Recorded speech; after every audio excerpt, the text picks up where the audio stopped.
Hello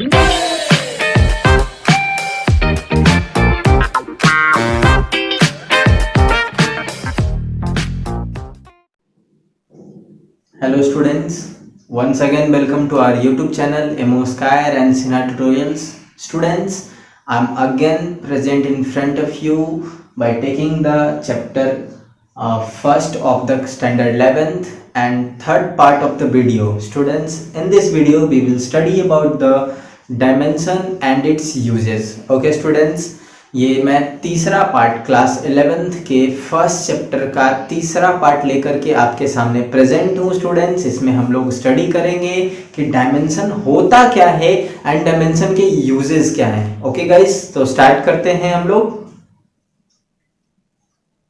dimension क्या होता है ये बता चुके हैं। बोलना जरूरी है, मुंह बंद रखो, ठीक, कंटिन्यू करें। So students, first of all dimension के बारे में मैं आपको बता दूं कि डायमेंशंस मैं थोड़ा कुछ इंट्रोड्यूस कर भी चुका था आपके पहले के वीडियो में, और आज जो है हम लोग कुछ स्पेशल क्वांटिटीज का डायमेंशन कैलकुलेट करके देखते हैं, निकाल करके देखते हैं कि उनको फाइंड आउट कैसे किया जाता है। And then after we will move to the next topic, that is the usages of dimensions. Okay students, तो डायमेंशन के बारे में मैंने बताया था कि ये एक रिप्रेजेंटेशन है। ये क्या है? ये एक रिप्रेजेंटेशन है। ओके स्टूडेंट्स, किस चीज का? तो फिजिकल क्वांटिटी का रिप्रेजेंटेशन है, फिजिकल क्वांटिटी का रिप्रेजेंटेशन है। ओके, किस फॉर्म में ये रिप्रेजेंटेशन है? तो ये रेज्ड पावर के फॉर्म में रिप्रेजेंटेशन है, raised power to the fundamental quantities. Okay students, fundamental quantities के रेज्ड पावर के फॉर्म में हम लोग इसको एक्सप्रेस करते थे। ये मैंने इतना कुछ आपको बताया था लास्ट क्लास में, लास्ट वीडियो में। अगर आपने लास्ट वीडियो नहीं देखा हो स्टूडेंट्स, तो आप डिस्क्रिप्शन बॉक्स में जाकर के लिंक पे क्लिक करेंगे और वहां से देख सकते हैं। Okay students, otherwise you have another option is that you can go to my playlist of the YouTube channel, and the playlist will also contain these all videos, so you can also watch them from there. Okay students, so let's continue to find some dimensions of the basic quantities, such as we are going to find about the dimension of force. Okay, हम लोग को कुछ question है यहाँ कि force का dimension find करो। Let suppose एक और 2-3 एग्जांपल मैं और ले लेता हूँ। एनर्जी का एग्जांपल डायमेंशन फाइंड करो, और एक और मैं ले लेता हूँ, चलो प्रेशर का डायमेंशन फाइंड करो। तो ये 2-3 क्वांटिटी मैंने लिया जिसका डायमेंशन मुझे फाइंड करके आज एक्सप्रेस करना है, एंड आप लोगों को सिखाना है कि डायमेंशन फाइंड कैसे करते हैं। ओके स्टूडेंट्स, सो देखो, सबसे पहला जो क्वांटिटी मैंने लिया है वो लिया फोर्स। तो हम लोग फोर्स का डायमेंशन फाइंड करने जा रहे हैं। So can you tell me what is the formula of force? Mass into acceleration. Very good. So students, हम लोग फर्स्ट इसको पुट करेंगे, मास मल्टीप्लाइड बाई एक्सेलरेशन। अब जैसे ही इसको मैंने पुट किया फॉर्मूले में, तो यहाँ पे हम लोग एक वर्ड पे गौर करेंगे कि क्या ये फंडामेंटल पार्ट्स में टूटा, क्योंकि हम लोगों को इसको raised power to the fundamental quantities में लाना था। ओके स्टूडेंट्स, तो हम लोगों को देखना होगा कि क्या ये फंडामेंटल में टूटा या नहीं। तो हम लोग देखते हैं कि मास तो फंडामेंटल में आ गया है, ओके, बट एक्सेलरेशन अभी फंडामेंटल क्वांटिटी में नहीं आया, क्योंकि एक्सेलरेशन फंडामेंटल क्वांटिटी नहीं होता है। ओके स्टूडेंट्स, आपको वो भी याद होगा कि 7 क्वांटिटीज मैंने बताया था फंडामेंटल वाला।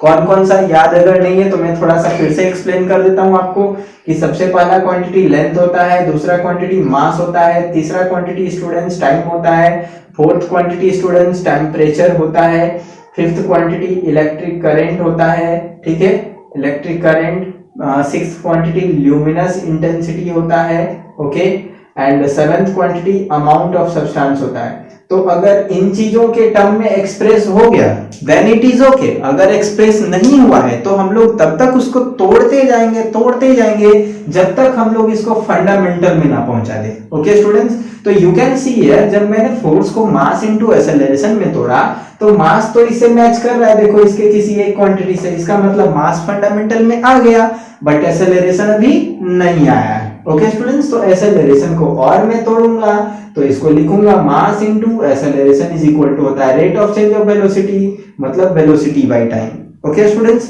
तो अब आप यहाँ पे गौर करो, मास तो पहले ही आ चुका था फंडामेंटल में, यहाँ टाइम भी आ गया फंडामेंटल में, क्योंकि टाइम भी फंडामेंटल क्वांटिटी है। बट अभी तक जो नहीं आया वो क्या है, वेलोसिटी। ओके गाइस, वेलोसिटी अभी तक मैंने फंडामेंटल में एक्सप्रेस नहीं किया है। तो चलिए एक बार और इसको तोड़ते हैं, फिर फाइनली देखते हैं कि हमको क्या मिलता है। तो स्टूडेंट्स एक बार और मैंने तोड़ा इसे, मास है मल्टीप्लाइड बाई वेलोसिटी को लिख दिया मैंने डिस्प्लेसमेंट बाई टाइम या डिस्टेंस बाई टाइम, ठीक है, आप उसको ये लिख सकते हो। और ये टाइम एक पहले से था तो ये 1 बाई टाइम मैंने लिख दिया, ठीक है स्टूडेंट्स। तो अब आप देखो मास तो फंडामेंटल में आ गया, टाइम फंडामेंटल में है, ओके, एंड डिस्टेंस भी फंडामेंटल में, बिकॉज स्टूडेंट डिस्टेंस से क्या होता है, लेंथ होता है। लेंथ एक तरह से डिस्टेंस का ही पार्ट है। डिस्टेंस या डिस्प्लेसमेंट जो होता है वो किसी पाथ का लेंथ होता है स्टूडेंट्स, ओके। तो we can consider it as a distance. So distance भी हमारे फंडामेंटल में आ गया है। एंड नाउ फाइनली अब हम लोग क्या करने वाले हैं, इसके डायमेंशनल सिंबल्स को पुट करने वाले हैं ताकि हम लोग को इसका डायमेंशन मिल जाए। सो स्टूडेंट्स मास का डायमेंशन क्या होता है, कैपिटल एम मैंने लिख दिया। डिस्टेंस यानी कि एक तरह का लेंथ, इसका डायमेंशन होता है कैपिटल एल, मैंने लिख दिया। अब नीचे देखो स्टूडेंट्स टाइम है तो टाइम का डायमेंशन होता है कैपिटल टी, ये भी मैंने लिख दिया। और यहाँ भी ये डायमेंशन है टाइम का, ये कैपिटल टी, यहाँ भी लिख दिया मैंने स्टूडेंट्स। सो ये हो गया हमारा डायमेंशन का प्रेजेंटेशन। बट अभी भी ये करेक्ट नहीं है स्टूडेंट्स, यहां तक तो हम लोग ले आए, डायमेंशन में फाइनली प्रेजेंटेशन भी हो गया, बट अभी भी इसको करेक्ट नहीं माना जाएगा, क्योंकि लास्ट वीडियो में मैंने बताया था कि डायमेंशन लिखने के लिए नेसेसरी कंडीशंस में से पहला कंडीशन है कि डायमेंशन जो हो वो बिग ब्रैकेट में कैपिटल लेटर्स में होना चाहिए, जो कि फुलफिल कर रहा है। दूसरा कंडीशन है कि वो लीनियर फॉर्म में होना चाहिए, अभी ये लीनियर फॉर्म में नहीं है। Okay students, all right. तो हम लोग इसको लीनियर फॉर्म में लाने जा रहे हैं, मतलब सबको ऊपर ले जा रहे हैं। तो देखो ये m हो गया ऊपर, ओके, l हो गया ऊपर, ये दोनों तो था ही, और दोनों t को अगर मैं ऊपर ले जाऊं तो बताओ यहाँ पे क्या हो जाएगा students, t to the power -2। Clear है।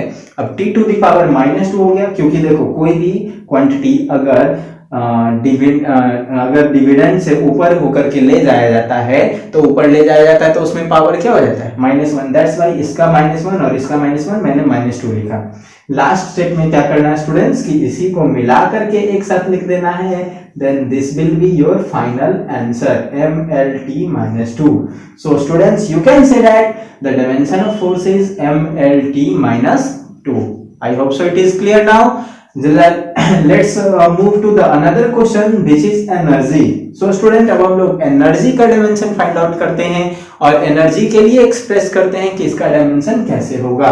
ओके स्टूडेंट्स, तो देखो अब मैंने हेडिंग लिया यहाँ एनर्जी, ओके, क्योंकि 3 क्वांटिटीज मैंने लिया था, फोर्स एनर्जी एंड प्रेशर, तीनों को एक्सप्रेस करके आपको दिखाना है। तो चलो बताओ आप एनर्जी को क्या लिखोगे, तो एनर्जी का फॉर्मूला आप जानते हो, फोर्स इंटू डिस्प्लेसमेंट होता है, तो आप लिखोगे इसको force into displacement. Okay students, तो देखो अब आप यहाँ क्या कर सकते हो, या तो फोर्स का डायरेक्ट, क्योंकि आप निकाल चुके हो तो डायरेक्ट ये पुट कर सकते हो, अदरवाइज फिर से ये सारा प्रोसेस से तोड़ ताड़ के इतना निकालो, 2 काम में से 1 काम करो। तो ऐसा करते हैं, बिकॉज फोर्स का निकालना हम सीख गए हैं तो इसका डायरेक्ट वैल्यू हम पुट कर लेते हैं। ओके स्टूडेंट्स, सो फोर्स का डायमेंशन मैंने यहाँ पुट किया mlt-2।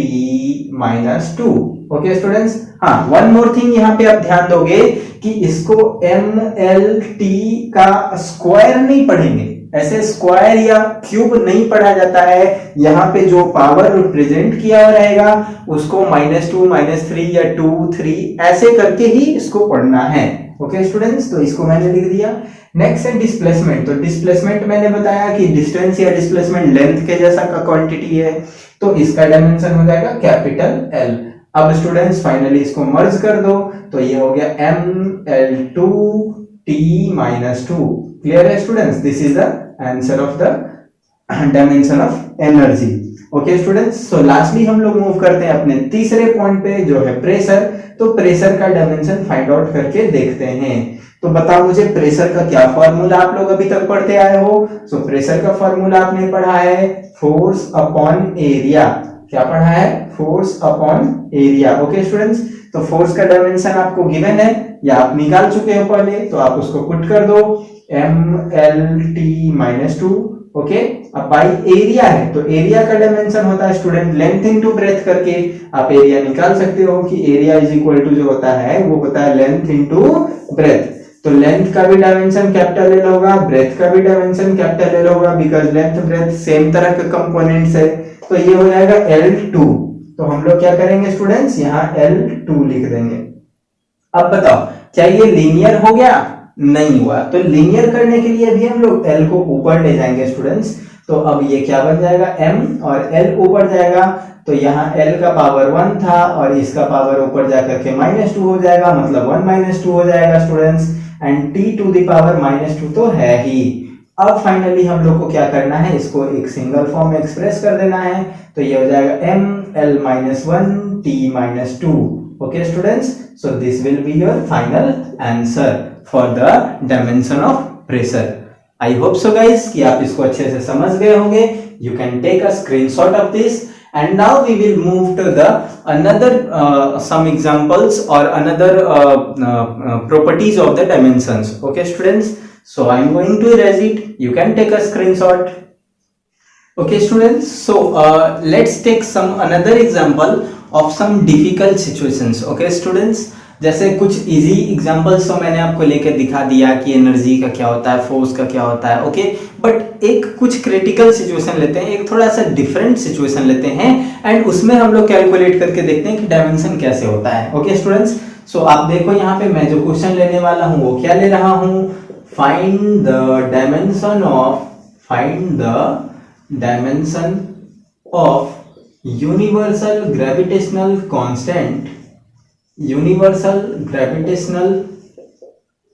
कांस्टेंट। ओके स्टूडेंट्स, देखो ये हमारा क्वेश्चन हो गया। अब बताओ इसको कैसे कहोगे? क्या ये सब समझ रहे हो ना? यूनिवर्सल कांस्टेंट क्या होता है पता है ना? क्लास 9th में आपने पढ़ा होगा, F = G m1 m2 by r²। तो ये यूनिवर्सल ग्रेविटेशनल कांस्टेंट वही है कैपिटल G वाला, जिसका वैल्यू आप पढ़े थे 6.67 × 10⁻11 न्यूटन मीटर स्क्वायर पर केजी स्क्वायर। याद है ना स्टूडेंट्स? ओके, तो इसी G का आपको यहाँ पे क्या कहा गया है, डायमेंशन कैलकुलेट करने का है। So what we will do, हम लोग के पास G का कोई फार्मूला नहीं है, तो हम लोग G का फार्मूला पहले कैलकुलेट करेंगे। आप बताओ क्या जानते हो? F = G m1 m2 by r²। Can you transpose these equations to find the equation of G? Yes, you can transpose. So students, this will become Fr² = G m1 m2 and finally you will get G = Fr² divided by m1 × m2। Okay students, देखो G का equation निकल गया। Okay, हम लोग इसको transpose कर दिए, r² जो डिवाइड में था इसको मल्टीप्लाई में ले आए, तो हो गया F × r² and m1 m2 multiply में था, इसको मैंने डिवाइड में पुट कर दिया। तो G का ये कैलकुलेट हो गया फार्मूला यानी इक्वेशन। अब इक्वेशन कैलकुलेट होने के बाद क्वांटिटीज को पुट कर दो तो डायमेंशन मिल जाएगा इसलिए। तो बताओ यहाँ पे फोर्स है, फोर्स का डायमेंशन अभी आपने निकाला था mLT-2। Very good. आगे r² है, r एक तरह का रेडियस या लेंथ होता है, तो लेंथ के लिए हो जाएगा L2। ओके स्टूडेंट्स, क्योंकि r² है तो यहाँ भी स्क्वायर के टर्म में पुट करेंगे। नेक्स्ट है m1 m2 मासेस हुआ करता था, याद है ना? दो हेवनली बॉडीज का मासेस होता था वो, तो मास का डायमेंशन फिर हो गया कैपिटल M और इस वाले मास का भी डायमेंशन हो गया कैपिटल M।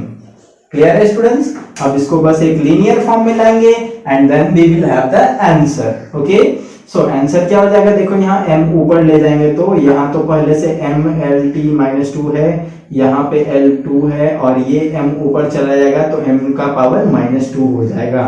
अब स्टूडेंट्स फाइनली इसको मर्ज करो तो you will get m to the power -1, m हो जाएगा यहाँ -1 के फॉर्म में। L को देख लो तो L टू द पावर हो जाएगा 3 and T to the power जो है टाइम का जो पावर हो जाएगा वो हो जाएगा -2, क्योंकि T में कोई चेंजिंग नहीं आई है। सो this will be the final answer. Okay students, I hope so now it is clear to all of you. Okay, so we can move to the next point, that is the uses of dimension. हाँ, आप लोग इसी तरह के कुछ और constants का भी डायमेंशन निकाल सकते हो अपने घरों में आप चाहो तो। For example I am giving you a question for you, that is the find the dimension of electrostatic constants electrostatic constant के। याद होगा आपको इलेक्ट्रोस्टैटिक कांस्टेंट के बारे में स्टूडेंट्स, के बारे में।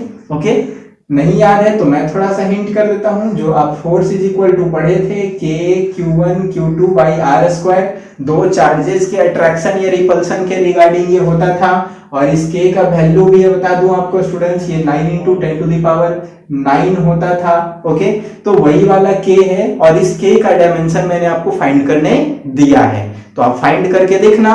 अगर आपसे फाइंड नहीं होता है तो आप मेरे पेज पे, फेसबुक या ट्विटर या इंस्टाग्राम किसी के भी पेज पे आप जा सकते हो।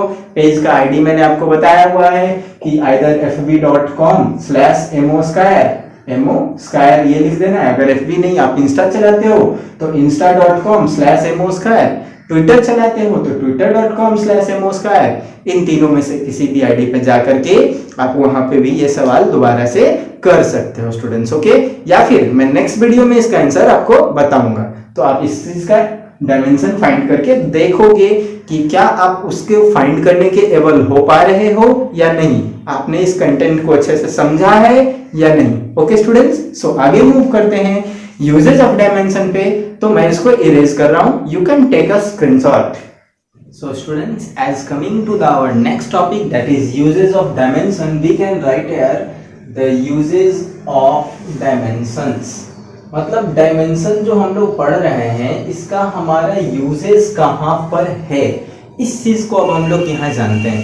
तो डायमेंशन का स्टूडेंट्स 3 मेन यूजेस हैं। जो हम लोग डायमेंशन को यूटिलाइज करते हैं वो 3 मेन थिंग्स में करते हैं, and these things are the first homogeneity of the equations के homogeneity के लिए। सेकेंड जो यूज करते हैं स्टूडेंट्स वो किसके लिए करते हैं, तो हम लोग करते हैं कन्वर्जन ऑफ यूनिट्स के लिए। एंड थर्ड जो हम लोग करते हैं वो क्या करते हैं students, reducing relation between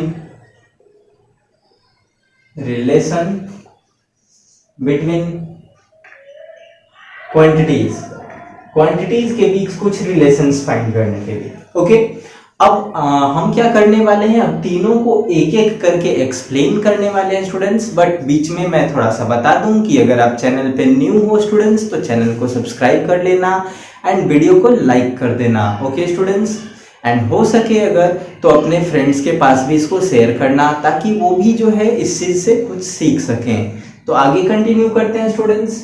I am taking the first of the topics that is homogeneity of equation. Homogeneity of equations. Okay students, ये मैंने फर्स्ट टॉपिक लिया। तो होमोजेनिटी हमें क्या कहता है ये मैं आपको एक्सप्लेन करता हूं और इसके बारे में मैं बतलाता हूं स्टूडेंट्स। तो homogeneity says that the each and every part of the equations are equal in the dimension. यही हमें होमोजेनिटी कहता है कि अगर हम लोग कोई भी फिजिकल इक्वेशन लेते हैं, दैट मीन्स फिजिक्स में अप्लाई होने वाला इक्वेशन लेते हैं, तो उस इक्वेशन का हर पार्ट होमोजीनियस होता है, दैट मीन्स इक्वल होता है। यही हमें कहता है homogeneity of the equation students. Okay, so we can write it as the equation having same dimension for its each part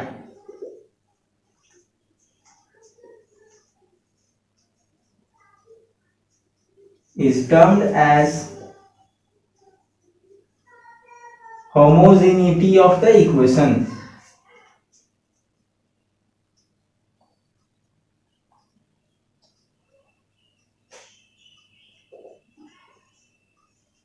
Okay students, for example I am taking a equation s is equals to ut plus half at square. Okay students, let me tell you how many parts of the equation are there. There are 3 main parts. First part s, second part ut and third part half at square. So if we calculate the dimension of each part, then we will get the equal value. This phenomena will be known as homogeneity. let us see here. We have LHS part. S stand करता है students distance के लिए, and distance is a type of length, so it's dimension is capital L. Okay students, moving to the middle part, MHS, middle hand side. This is UT. U stands for velocity, initial velocity, and T stands for time. So students, velocity is equals to, you already know, displacement or distance by time, whatever you can write here, displacement by time or distance by time भी अगर straight line है तो, into time. So students, you can cancel the time, and displacement is a type of length actually, so this is also the capital L. Lastly students, moving to the third part, that is RHS, right hand side. So students, you can get RHS as half AT square. So students, I gonna tell you half is a numerical value, and numerical value have no any unit, no any dimension, so we will leave it, remaining it will remains with acceleration and time. Okay students, time square है, इसका मतलब time से 2 बार multiply होगा, and acceleration is equal to, मैं बता दूं students आपको, वेलोसिटी बाय टाइम होता है इनटू ये फिर टाइम एक बार और यहां से टाइम, तो 1 टाइम ये कैंसिल हो गया. ओके, रिमेनिंग बचा velocity. Velocity again displacement by time हुआ students, displacement by time, and ये मल्टीप्लाइड बाय टाइम हुआ, time again cancel, and you know displacement is a kind of length, that's why its dimension is also L. So you can see here, if we take any of the equations in the physics, then these equal parts have then the parts of the equation do have equal in the dimension. Okay students, this is called the homogeneity of equations. तो dimension का सबसे पहला use ये checkout करने में है कि आपका इक्वेशन होमोजीनियस है कि नहीं. अगर होमोजीनियस है तो इक्वेशन का जो हर पार्ट होगा स्टूडेंट्स वो इक्वल होगा, वो इक्वल वैल्यू देगा. ओके, तो हम लोग इसको क्या कहेंगे, होमोजीनियसिटी ऑफ इक्वेशंस. स्टूडेंट आप लोग इसको सिंपली ये भी कह सकते हो, to check out the equation, आप ये भी कह सकते हो. अगर कोई भी इक्वेशन हम लोग यहाँ कैलकुलेट करते हैं, एंड कैलकुलेट करने के बाद अगर उसके LHS एंड RHS का इक्वल डायमेंशंस आता है, तो आप कह सकते हो स्टूडेंट्स कि that equation is absolutely correct, and that can be applied in everywhere in the physics. Okay students, so ये होमोजेनिसिटी ऑफ द इक्वेशन एक तरह से इक्वेशन को चेक करने का एक तरीका है. आगे मूव करते हैं सेकेंड वाले पॉइंट पे. सेकेंड पॉइंट है हमारा conversion of units. Okay students, I am going to erase it, you can take a snapshot. So my dear, second point is the conversion of unit, and we can define the conversion of unit as below. Conversion of unit, this can be defined as to convert the units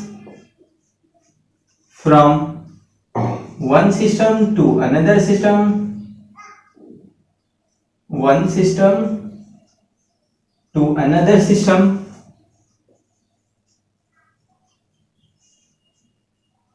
is called conversion of units. Okay students, एक system से दूसरे system में units को convert करना ही conversion of units कहलाता है. Okay students, आप लोग जानते होंगे, जैसे मैं एग्जांपल देता हूं तो आप समझोगे इसको. जैसे आप जानते होंगे कि force is a quantity and you can measure the force in newton when you are using SI units. Okay students, जब आप एसआई यूनिट्स यूज कर रहे होते हो तो आपके लिए फोर्स का यूनिट क्या हो जाता है, न्यूटन हो जाता है. And when you are using the CGS unit, then you same have the unit as dyne, which is known as CGS unit of the force. Okay students, तो फोर्स का ही जब आप सीजीएस यूनिट लिख रहे होते हो तो इसको क्या कहा जाता है, डाइन कहा जाता है. और जब ऐसा यूनिट लिख रहे होते हो तो इसको क्या कहा जाता है, न्यूटन कहा जाता है. तो इन दोनों के अमंग रिलेशन निकालने के लिए, इसको न्यूटन से डाइन में कन्वर्ट करने के लिए भी हम लोग किसका यूज करते हैं? डायमेंशंस का। ओके, अब कैसे, इसको मैं समझाता हूं। Okay, let me explain. So students, as you know, the dimension of force is, dimension of force is mlt minus 2. Okay students, so we are gonna take SI units and CGS units. so हम लोग यहाँ पे ऊपर SI units में ले लेंगे value और नीचे किस में ले लेंगे? CGS units में ले लेंगे। तो SI units में जो वैल्यू मैं ले रहा हूं ये है न्यूटन, एंड सीजीएस यूनिट में जो वैल्यू मैं ले रहा हूं वो है डाइन, 1 डाइन। ओके स्टूडेंट्स, अब न्यूटन के वैल्यू को आप यहां अगर लिखोगे mlt माइनस 2, तो डाइन के भी वैल्यू को भी आप वही लिखोगे mlt माइनस 2। बट स्टूडेंट्स, इनका जो यूनिट्स है वो मेजर करने के लिए अलग है। जैसे m रिप्रेजेंट्स मास है, तो मास यहाँ पे किलोग्राम में रिप्रेजेंट होता है, तो this will becomes kilogram, length will becomes metre and time will becomes second square. तो सेकेंड का पावर -2 मैंने लिखा। सिमिलरली स्टूडेंट, सीजीएस यूनिट में भी लिखो, यहाँ जो मास मेजर होगा वो ग्राम में होगा, लेंथ मेजर होगा सेंटीमीटर में एंड टाइम मेजर होगा सेकेंड इनवर्स में। तो सेकेंड इनवर्स तो दोनों में सेम है, तो इसको आप कैंसिल आउट कर दो। अब जो रिमेनिंग बच गया उसको आप देखो, तो केजी को आप क्या लिख सकते हो? 1000 ग्राम लिख दिया। मीटर को आप क्या लिख सकते हो? 100 सेंटीमीटर लिख दिया। और नीचे यही जो ग्राम था उसको लिख दिया मैंने, और सेंटीमीटर था उसको लिख दिया। तो सेंटीमीटर सेंटीमीटर से कैंसिल, ग्राम ग्राम से cancel. What you will get, आप देख लो स्टूडेंट्स, यहाँ 1 newton by 1 dyne is equals to आपको क्या मिलता है? Okay, 1 newton by 1 dyne, 1 newton by 1 dyne is equals to, finally जो आपको मिल रहा है वो आप देख लो 10 to the power 5 by 1. That means when you cross multiply it, you will get 1 Newton is equals to 10 to the power 5 dyne. This is the conversion of units. और इस conversion of units से आपको एक value का भी पता चलता है स्टूडेंट्स कि 1 न्यूटन का वैल्यू डाइन में यानी कि सीजीएस टर्म में कितना होता है। अगर सीजीएस में 10 का पावर 5 यानी कि 1 लाख डाइन फोर्स ले लें, वो इक्वल होगा हमारे 1 न्यूटन फोर्स के। Okay, I hope so it is clear to you now. And students, similarly आप कन्वर्ट करके घर पे ये भी देख सकते हो। ट्रायल के लिए आपको मैं एक एग्जांपल और देता हूं, आप घर पे इसको ट्राई करना। जो एनर्जी होता है, एनर्जी को आप सब लोग जानते हो, एनर्जी का एसआई यूनिट होता है joule. Everybody know that joule is the SI unit of energy. And similarly अगर इसका हम लोग सीजीएस यूनिट लेते हैं तो दिस इज नोन एज अर्ग। अर्ग जो होता है वो इसका सीजीएस यूनिट होता है स्टूडेंट्स। ओके, तो you can convert the joule into erg as like the I have converted newton into dyne. Okay students, आप घर पे कन्वर्ट करके देखना। एंड कन्वर्ट करने के बाद आपको जो आंसर मिलेगा वो भी मैं बता देता हूं। 1 जूल इज इक्वल्स टू जो आपको आंसर मिलेगा वो 10 to the power -7 10 to the power 7 erg मिलेगा स्टूडेंट्स। ओके, तो आप घर पे इसको कन्वर्ट करके देखना और कन्वर्ट करके मुझे आप मैसेज करना कि आपका जो सही बना या नहीं बना, आपने जो ये वर्क किया आपका ये आया या नहीं आया। अगर नहीं आया तो you can follow me and ask me on my different pages which I have posted about on the Facebook and Instagram and so on. और वो भी नहीं तो फिर आप अगले वीडियो में या फिर जब मैं कभी डाउट सेशन 1 बजे करा रहा हूँ तो भी आप पूछ सकते हो। ओके स्टूडेंट्स, तो आगे बढ़ते हैं थर्ड वाले पॉइंट पे, reducing relation between quantities. Okay, ये बिटवीन का टी छूट गया है। हाँ, तो बिटवीन क्वांटिटीज के बीच जो है हम लोग रिलेशन निकालने के लिए थर्ड पॉइंट को स्टडी करते हैं। Okay students, coming to the third point that we have reducing relation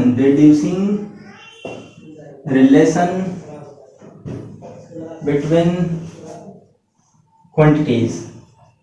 तो क्वांटिटीज के बीच रिलेशन कैलकुलेट करने के लिए यहाँ पे हम लोग प्रोसीड करते हैं स्टूडेंट्स। इसमें क्या होता है, किसी एक गिवन पार्टिकुलर फिजिकल क्वांटिटी के लिए उसके फंडामेंटल क्वांटिटीज के टर्म्स में कुछ एक्सप्रेशन गिवन होता है and to the power raised power के फॉर्म में वहां A B C and something on रखा जाता है।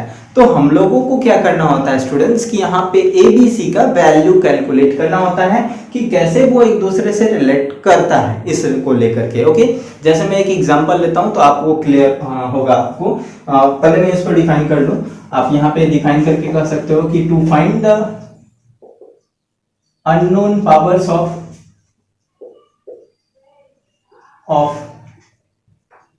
fundamental quantities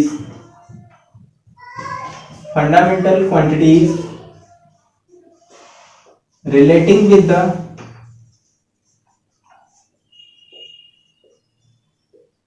given physical quantity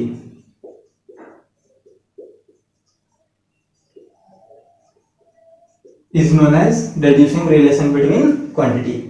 किसी अननोन पावर किसी फॉर्म में गिवन रहेगा फंडामेंटल क्वांटिटी के फॉर्म में, और उसके लिए हम लोग को उसका अननोन पावर ही फाइंड करना, गिवन फिजिकल क्वांटिटी से रिलेट करके उसका अननोन पावर्स को फाइंड करना ही क्या कहलाएगा, deducing relation between quantities. Okay students, जैसे एक एग्जांपल मैं लेता हूं तो आपको ज्यादा क्लियर होगा। लेट सपोज यहाँ पे एक एग्जांपल है कि the force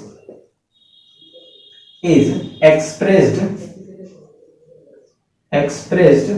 in the term of m to the power a, l to the power b and t to the power c, then find the value of A, B and C। Okay students, ऐसा हो सकता है कुछ। So we have to find the ABC, value of ABC हमें find करना है। So what we will do, we will write here the force equation is equals to m to the power A, L to the power B and T to the power C। इसको हम लोग इस form में express करेंगे and then after हम लोग force को यहाँ एक्सप्रेस करेंगे। सो स्टूडेंट्स, फोर्स को आप जानते हो, मैंने पीछे बताया है कि आप इसको लिख सकते हो mLT टू द पावर -2।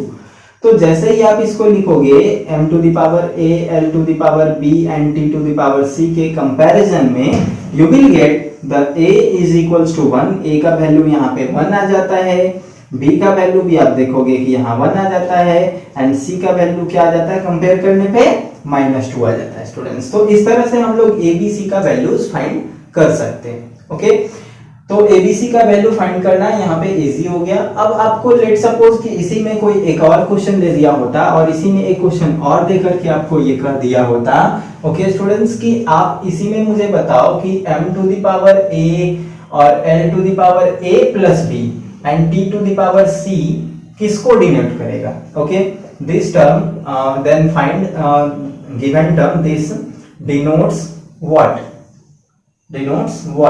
ये किस चीज को डिनोट करेगा।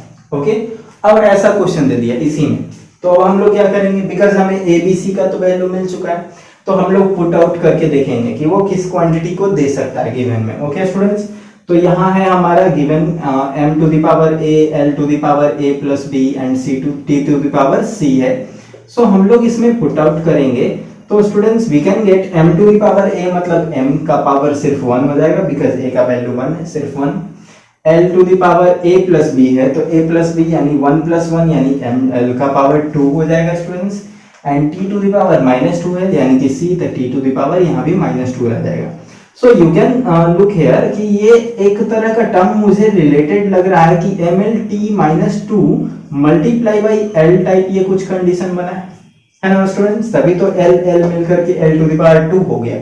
तो अब हम लोग बताओ इसको क्या लिख सकते हैं, ये तो फोर्स का यूनिट था मैंने लिख दिया, और ये एक तरह से डिस्प्लेसमेंट का है, तो ये हो गया फोर्स इनटू डिस्प्लेसमेंट। बताइए हम लोग को क्या मिल गया इससे, तो फोर्स इनटू डिस्प्लेसमेंट से अब हम लोग को यहाँ से मिल जाता है work done. Force into displacement किसको डिनोट करता है, वर्क डन को। So students, I will say that this quantity will denote work done in respect to the given quantity ABC। ABC के रेस्पेक्ट में ये हम लोगों को वर्क डन को रिप्रेजेंट करता है। Okay students, I hope so it is clear now. तो ये तीन जो थे ये डायमेंशंस थे, इस डायमेंशंस के बारे में 3 यूजेस था इसका, एंड फिर जो है हम लोग आगे पढ़ेंगे डायमेंशन का। तो यहाँ पे चैप्टर खत्म हो गया। ओके, तो हम लोग इस चीज का जितना भी क्वेश्चन वगैरह होगा आपके बुक के एक्सरसाइज में, उन क्वेश्चन से रिलेटेड एक डाउट सेशन मैं रख दूंगा। और वो डाउट सेशन मैं रख देता हूँ किस दिन रख दूँ, थर्सडे को रख देता हूँ। ओके स्टूडेंट्स, तो थर्सडे को क्लास 11th का लाइव सेशन एक मैं रखूंगा। उस लाइव सेशन में आप जितना ज्यादा से ज्यादा बच्चे हो सके कनेक्ट हो सकते हो, एंड कनेक्ट होकर के इससे रिलेटेड जितने भी आपके डाउट्स हों, ओके, उनको आप कलेक्ट करके पूछ सकते हो। ओके, तो थर्सडे को 1 PM में मिलते हैं स्टूडेंट्स। आप याद रखोगे डेट, थर्सडे को, है ना, हम लोग मिलने वाले हैं 1 PM में। वो हमारा लाइव सेशन रहेगा, उस समय मैं लाइव रहूंगा। ओके स्टूडेंट्स, एंड लाइव आपको जितने भी तरह के डाउट्स इससे रिलेटेड हो जाते हैं, अगर आप ये नहीं समझ पाए हो यहाँ एक्सप्रेस करने के बाद भी, तो एक बार फिर से मैं आपको समझाऊंगा। उस लाइव सेशन में 1 PM में होगा। ओके, तो थर्सडे को लाइव सेशन क्लास 11th का रखा जा रहा है, बिकॉज ये चैप्टर हमारा एंड हो गया स्टूडेंट्स। तो उस चैप्टर से रिलेटेड आपको जो भी डाउट्स हो जरूर से जरूर पूछें। ठीक है स्टूडेंट्स, तो फिर मिलते हैं हम लोग थर्सडे को क्लास 11th के लिए। तब तक के लिए बाय बाय। हाँ, घर पे ही रहें, सेफ रहें। ओके स्टूडेंट्स, एंड पढ़ते रहें। ठीक है, वीडियो अच्छा लगा हो तो लाइक सब्सक्राइब जरूर करें। तब तक के लिए बाय बाय।